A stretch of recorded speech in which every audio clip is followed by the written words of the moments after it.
When it comes to presenting, how do you evolve as a speaker? That's just one of the things we'll be talking about in this episode of Talking Talks.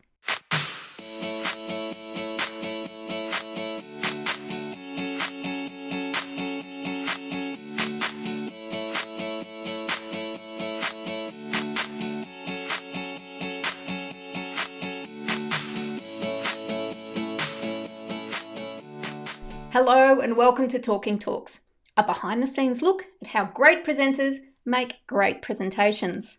I'm your host, Bri Williams, and today we are joined by Sam Tatam. Sam is a psychologist, head of Behavioural Science at ad agency Ogilvy, keynote speaker, and author of the forthcoming book, Evolutionary Ideas. From co-hosting the world's biggest online festival of behavioural science, Nudgedoc, to presenting pitches and ideas to clients, and taking centre stage as an expert on evolutionary behaviour, Sam is a deep thinker and an insightful communicator. Let's hear what he has to say. Sam Tatam, a very, very warm welcome to you. I would like to start with whether you have a philosophy. What's your approach to presentations? Hi, Bri. It's so good to see you again, and lovely to be talking about this topic. Do I have a philosophy? I think everything that we do ultimately, at some level, is selling, I suppose, and endearing people to an idea, to open people up to new thoughts, bringing people into our world. So I think when it comes to presenting, I think it's about being open. For me, at least, I think it's about being open, warm, sort of self-effacing to a degree that you're not so serious that it feels that you're sort of impenetrable, and then going from there, I suppose, if I was to have a philosophy. And what's your workup process for a topic, for instance? If you have a keynote that you've been booked for or have in mind, what's your process? How do you tackle it? Is it a last minute thing? Do you have a lot of time to let things percolate? Really good question, because I think, and I've thought about this, because at university I could never start writing anything the night before. I'd have to write for weeks and then deliver a sort of a polished piece. For keynotes, I pull it together at the last minute more so. I think in and have more time to let the story come together, to think about how you might sort of visually communicate key elements of a narrative. I think so. I spend I think I spend more time thinking and then pulling elements together, and then have a sort of a fun late night doing the slideware. So slides come last, do they? Well, I think once I know where I'm going, then you sort of pull the slides. Then so in my mind I know what it's going to look like, and that's the fun piece. Once you've sort of you know where it's going, it's just visualizing it. In your experience with Ogilvy, because you've worked there, I don't know how many years you've worked there, but a lot of your work has been client facing, so taking briefs, coming up with creative executions and behavioural interventions.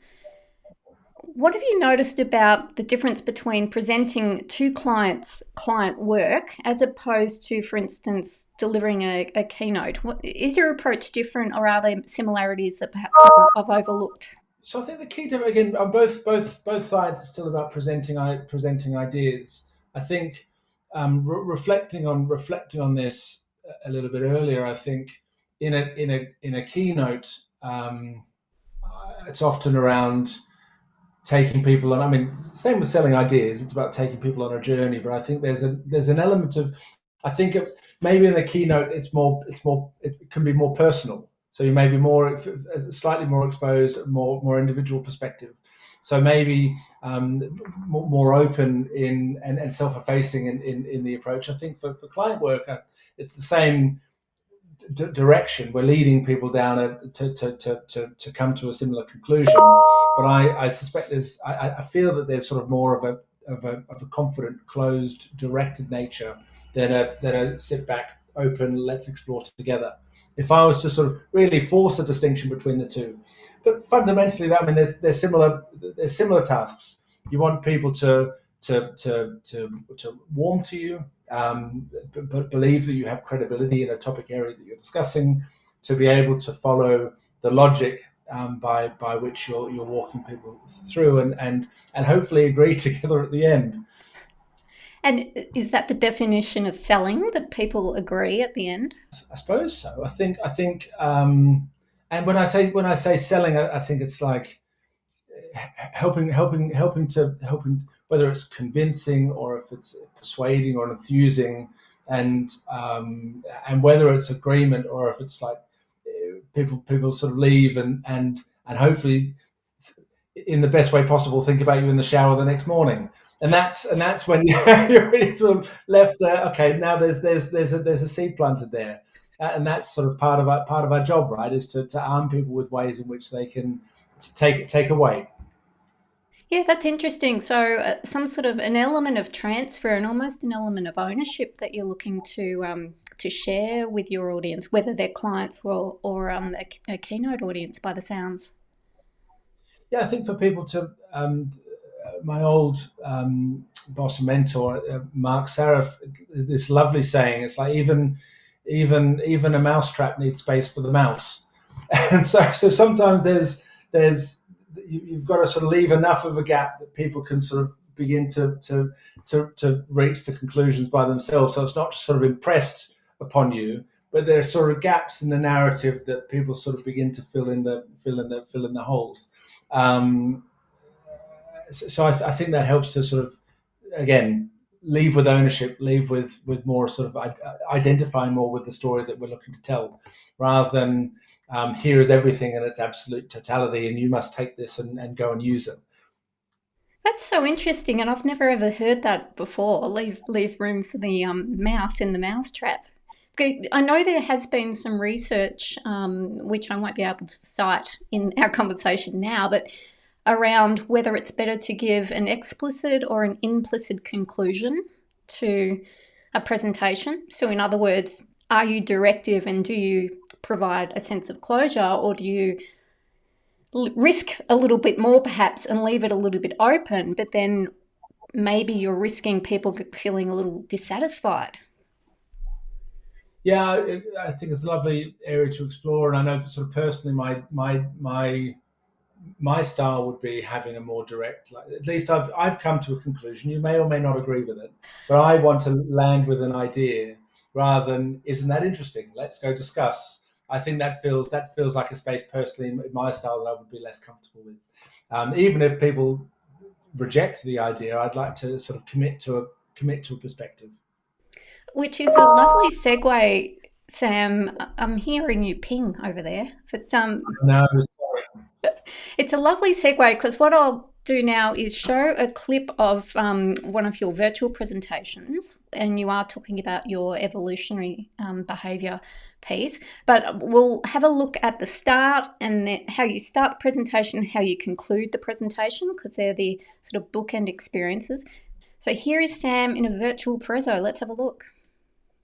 And when we look at problem solving, it's very often for us to think that sort of big problems need big ideas. So it's a problem of proportionality when we start to think about this challenge of big problems need big ideas. Big ideas requires revolutionary thinking. Revolutionary thinking requires sort of absolute novelty, disruption, circuit-breaking technology. But actually, there's a lot of value to be found in what already exists. And we can drive innovation through sort of evolution, through reapplying what already exists rather than revolution, seeking something that's a complete novel step change, actually.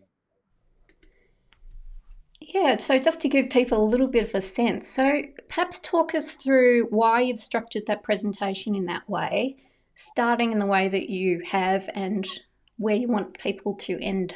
Lovely to see. Obviously, I've never seen the front and the end, because also I think I can see a difference in my pace. And that's the thing that stood out for me, actually. My pace in enthusing and in quite fast, quite energetic, versus sort of more of a concluding, slow, deliberate style. but for me, I think, and it's a bit, and I've sort of learned this a little bit through working in Ogilvy and thinking about strategy and briefs. It's a bit like a funnel, and you start a little bit broader. You're in, and hopefully sort of in a space that might be unexpected, and you spend the rest of the time sort of drawing it in. So in that specific sort of keynote, I actually, it's a presentation on psychology, and I start with the story of a train, or even start with the story of my 2-year-old daughter filling up a pot plant with a watering can. And so I think there's two things there. One is sort of starting quite obliquely, a little bit of like, how's he going to save this?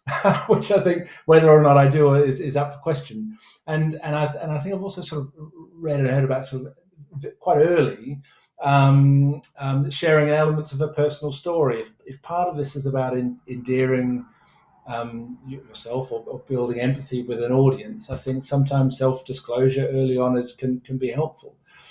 So from that specific piece, I think starting to the side with something that's interesting but not immediately relevant, doing what we can to provide a little bit of ourselves. Again, everyone standing up on a stage is putting themselves out there, and I don't think so. Being comfortable with showing yourself and a bit of your personality early, I think helps.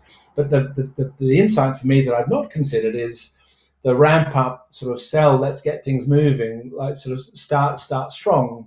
But really, the answer, which is coming at the end, is where it seems like, and I've not considered this consciously, is that I have more of a slow, deliberative, and this is why the end. And so that's interesting on observation, not intent. Interesting, yeah. And I think it's rather than necessarily whipping people up in a frenzy energetically, it was more that the weight of what you were saying and the weight of the argument was dawning on them. And clearly in that presentation, you were setting up a provocation at the start, which was, we've made an assumption that we need big ideas. What do you say? Big ideas need big solutions. Yeah, big problems need big ideas, and novel problems need novel solutions. Yeah, that's right. So people have been sitting in their chair, just having that as a baked-in assumption, and Sam saying, no, that's not it. And then you're taking them on the journey, and it unfolds, starting with a story of your daughter, which is kind of gorgeous. Now, in another presentation, which we'll go to, it's for Canon. So you were talking at a client-hosted event, I imagine. And in this one, you did things a little bit differently. So let's have a watch of that and see you in action. This is in the days where we could actually get on stage. No, this is fun. It's like this is your life, Sam. I'm just bringing things back. Today I want to cover a little bit about why we think behavioural science is so important. We'll have a bit of a journey into our brain. Hopefully we'll learn something. I want to share a few examples of this work applied. But importantly, I want to leave you with a simple framework, a way of thinking or navigating the world, so you can start to apply this thinking in your creative testing. So those are my three objectives. Very different, and I know one was on stage, one was virtual, but I've seen you also on stage presenting your evolutionary speech. So why did you approach it in a different way? Really good question. And again, this is lovely to see on sort of an observation rather than intent. So a few things about that one specifically is it was obviously client-driven opportunity. So I really wanted to spell out to the audience like what they'll take from it. So you'll hear this, you'll hear this, you'll hear this. The most interesting piece are two things. One is actually, so that was in Paris. So on the ends of the stage, I had two sets of translators working to. So I think there was sort of a German translation and a French translation. So I really needed to slow myself down. So actually, in the back of your mind, sometimes thinking, how would someone translate this? can really help you with your pace. And I've noticed that a few times when I've spoken in other countries that have translators, that you do really need to work on your pace. The other piece from that is the difference between a handheld mic and a lapel mic. And one thing I've noticed by looking at some of my presentations, and again, not explicitly through intent, is how much I communicate with my hands.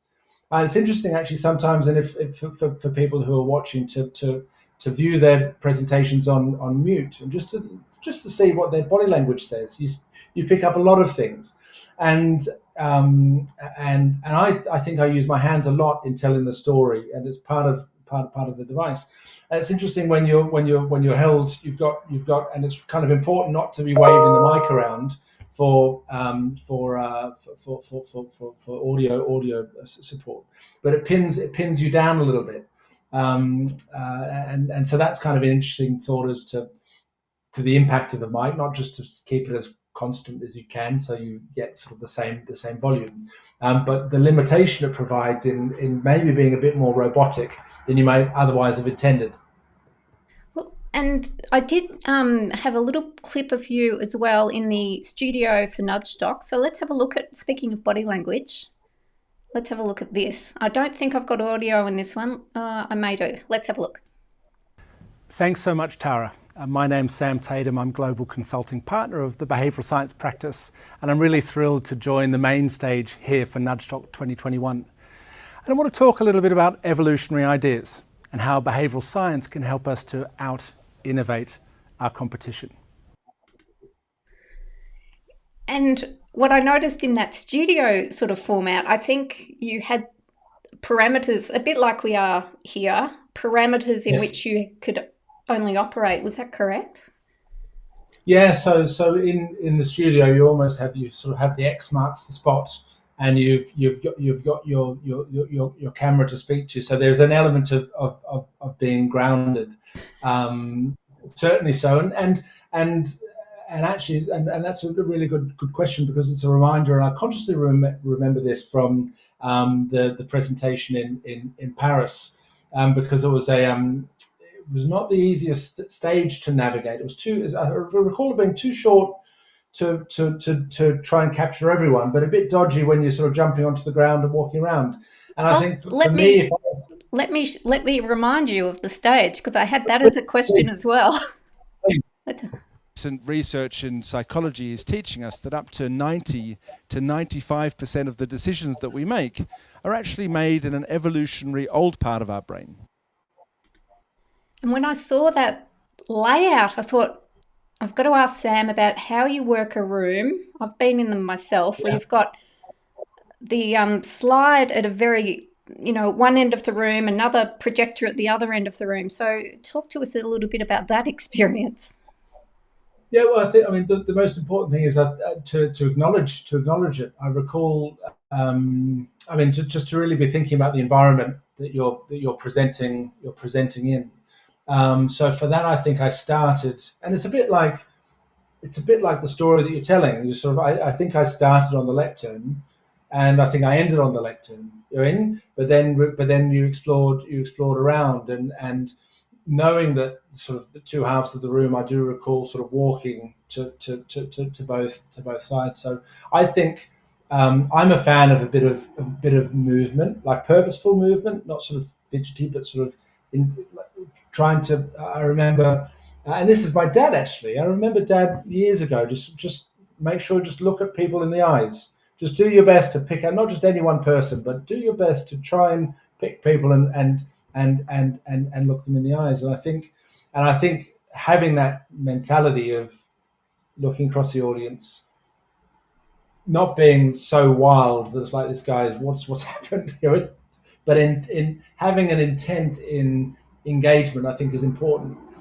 Because I do recall, and I did another keynote, but the other time that I recall needing to be quite conscious of my speed was in Turkey. And I remember it was a whopping stage in Turkey, but it was like huge, big sort of backlot, but like about a meter of stage space. And I recall, I'm going to fall off this thing. I remember, so again, like knowing where you are, knowing what's feasible, like and what's safe. But I think, yeah, it's funny that because I've not sort of thought about that presentation, but I do recall the stage being quite funny, and clearly it was. Are you doing Reconnaissance prior to the presentation? So what's your process, or do you sort of arrive on the day and it's like, oh, this is the room and this is how I'm going to have to recalibrate my thoughts? No, I think it's never from an environment perspective. I know I've got something next week that they've sort of said it's 180 people, it's gallery style, it sort of gives you a sense of where you're going. The most important thing for me, I think, is the slides, the screen, and the clicker. that's something I've learned over time, and I think on reflection, knowing we're speaking today, think about sort of how my style might have evolved. I think I've always always helpful to have a safety blanket somewhere, and oftentimes it's been in like literally having the script in your back pocket. But the way I've sort of changed as a speaker is to have rich slides to tell the story. But that means that can be a lot of, more than most, I think, a lot of sort of images that click. So for me, it's more about the screen, the tech, the clicker, and then the environment. It's just good to know when you're there, or for me at least. And let's have a look at some of your slide design, because you've got some of the best looking slides I've seen. So, because you mentioned slides are sort of the end of your process, but they look so beautifully cultivated and designed. So talk us through that. So I know what they're going to like. I sort of know what's available, and then it's pulling it to get. So that's the piece, I think, because for me the visuals are super important. And whether we have it, but we can sort of for the viewers to look, if not. But from the Nudge Talk presentation this year, I thought a lot about some complex concepts coming together, and actually used some animation, which was sort of novel for me. So it's the visuals are really important. The simplicity of the visuals, and for me and my style, I think, to have to earn permission over the course of a presentation to have a cow's bum, and it makes sense. And they go, that kind of, but for not to be like, so I think that's part of the lightness and the tone as well. But I think for me, yes, I sort of know what's available. Then it's like, how is it going to come together? And that's the piece that I think I mull over, like what's on screen, and the typeface, the color. I mean, that's where the OCD sort of comes out. Do you have a particular cadence? So do you have one point that you're trying to make per slide? Are you moving through them quite quickly? What's your rhythm? I think it really depends. I think it depends. Sometimes you can have a slide and you can speak to it for a little bit of time. Like you've got a key visual that you want to unpack, a complex concept. Sometimes I recall, I mean, for Nudge Talk this year, I think I had 15 minutes, and I think I had like 70 slides. Which, if you look at, and I don't think, and I might be wrong, but it doesn't feel forced. It feels more like a sort of, I hope it doesn't feel more like sort of something that's clicking away sort of behind you, that's helping to reinforce the story. But oftentimes, I think we hear and in client presentations, people sometimes I'll bring my slides and it's like, Tatum, you're mad. It's like, we've only got 30 minutes. You've got 60 slides, and part of it's like, it's okay. Trust me, it's okay, because it's telling the point. So I think it really depends. You can speak to one for a couple of minutes, or you can speak to 3 slides in a matter of seconds, just because it helps to really reinforce complex concepts, because people learn in different ways. I think I'm more visually inclined, so I know what would help me to understand a concept, and that's probably why I over-index there. Sam, I've had the same feedback. I'm very pro slides as long as they're not heavy on text, and it becomes visual storytelling, particularly when you're running a virtual presentation. So have you noticed, or how have you adapted your in-person to virtual style? What have you done? What have you maintained, and what have you changed? Good question. I think the virtual world has maybe given me more permission to go wild with slides than I would have otherwise. I think actually it's like knowing that hey, it's a big screen. It's like, and then a little talking head on the side, like it's all about the slideware.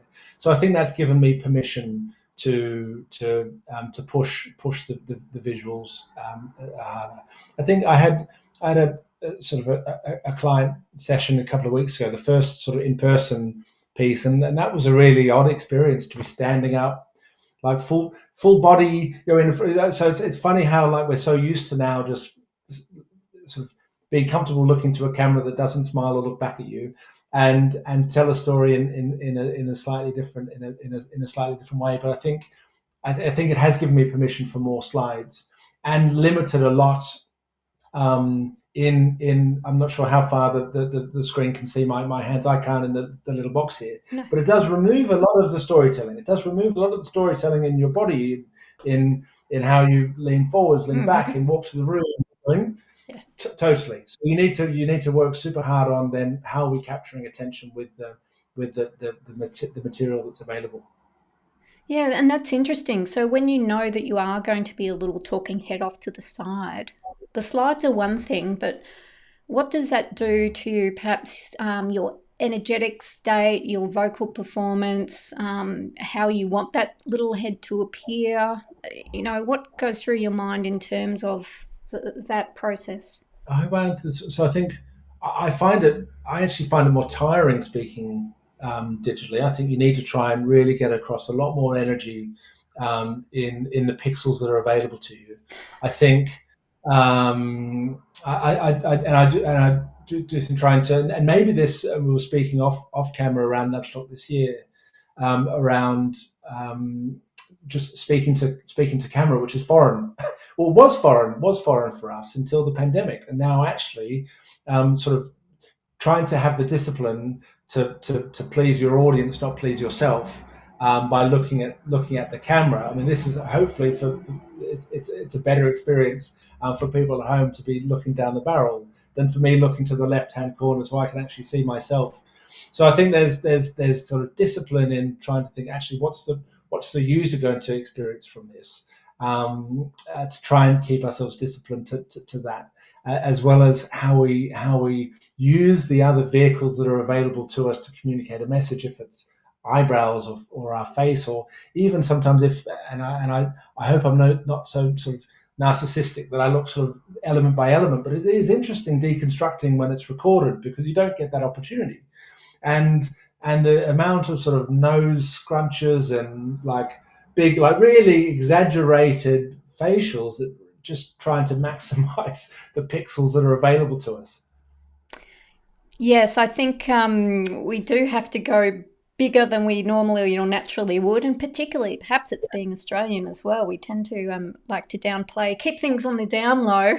We're not the most expressive as a generalisation. So yeah, we have to I certainly have found energy exchange different to on stage. And our final clip that I'd love to just review, I think it was the Parisian presentation again, but this is where you're really getting into an experiential mode and you're talking to the audience and provoking them in terms of their own questions. So let's have a look at this example. So the first question looks like an easy one. Which square is lighter, the A square or the B square? Right? Often we find most people say B. The B square looks lighter, but actually they are the exact same shade of grey. Right? So as we remove the context, we see that the illusion disappears completely. Do you find yourself drawn to those sorts of experiential examples with audiences? I think yes. I think for engagement, for experiencing the narrative yourself, I think that's really helpful. I think it's particularly helpful in what you and I spend most of our time talking to, which is the science. I think it rather than just sort of the vehicle or the communication of it. I think from a content perspective, helping people to experience it themselves is really important to drive empathy, understanding, belief. So I think it can be a really powerful, not just sort of icebreaker or engagement tactic. It's kind of like it's part of it's part of the journey that we need to go on when introducing many of the concepts of behavioural science. Always helps to experience it ourselves as an audience. Yes, I think that's one of the great blessings of the work that we do, that we have these examples to draw upon. But any topic, I think, can draw in some experiences that people can understand their own behaviour in a stronger way. My final question to you, Sam, because our topic is the evolution of presenters, and you've got a book coming out in the new year, isn't it, about evolutionary behaviour. And in all of the reflections on your own development as a speaker, but also those that you've witnessed, because co-hosting Nudge Doc, you've seen hundreds of people presenting. What have you noticed about the evolution of presenting, and where do you think the next level of skill set is really going to come from? It also then depends on the nature of where these sorts of presentations occur. And I suspect that for some time we're going to be in a world of hybrid seminars. There might be a few in person, there might be a few digitally. I think, as we've discussed, I think it does make a difference how people deliver this kind of information in a digital format. When you don't have the presence or the room, like, you really need to command attention in the screen. So I think if I was to hazard a guess as to where things might go, is a stronger connectivity between slideware visuals and interaction, and whether there's space in which actually you can start to move elements yourself and be a part of telling the story. I think so. It doesn't feel separate. I think you've got your speaker and your slides. I think it's becoming a world in which actually they can be more closely connected, and maybe what you and I are experiencing is a little bit of the way there by just having lots and lots of slides, so it feels a bit more sort of sped up to capture where we're going. I think, but I do think, as we explore in other communications, whether it's a 6-second pre-roll, I mean, attention is limited. I mean, so having as classic practice, having a single slide with size 14 typeface with lots of it's not going to fly. It's not going to fly in this world. You could have maybe got away with it in a seminar in a lovely university to make it feel like actually this is, but I just don't think it flies when you're sitting in the spare room, looking to engage someone for 5 minutes when they can barely sort of stick around for a 10-second pre-roll. So I think that's what we all need to focus on to really hold our audience.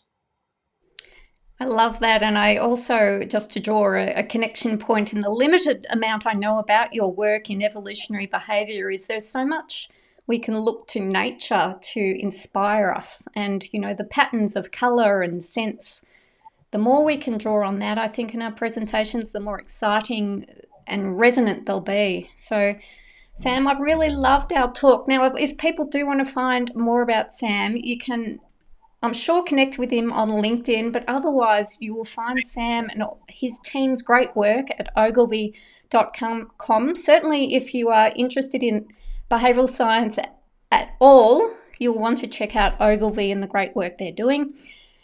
You can find me at briwilliams.com. And Sam, again, I would just really love to thank you for your time and your insights in this conversation. It's all we've got time for in Talking Talks. We shall see you again in a future episode. Sam, thank you. Thanks so much, Bri.